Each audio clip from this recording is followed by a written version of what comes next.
নবপর্ণা দাস। আশা করছি এই দিদিকে আপনারা অনেকেই চেনেন। কেউ কেউ এই দিদিকে বলেন তিনি নাকি তার মৃত স্বামীকে নিয়ে ব্যবসা করছেন, আবার কেউ কেউ বলেন যে আদিক্ষেতা করছে। আপনারা যারা একাধিক নেগেটিভ কমেন্ট করেন এই দিদিকে নিয়ে, তারা কি দিদির স্বামীর মৃত্যুর আসল কারণটা জানেন?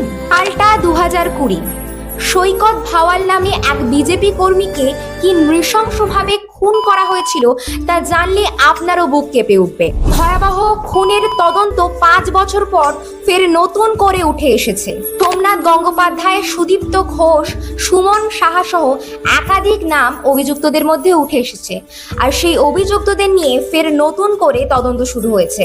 নবপর্ণা দাসকে জিজ্ঞাসা করলে তিনি জানিয়েছেন, দোষীরা যদি যথাযথ উপযুক্ত শাস্তিও পেয়ে যায়, তবুও তিনি কি তার মৃত স্বামীকে ফিরে পাবেন, নাকি তার মা তার মৃত সন্তানকে ফিরে পাবে?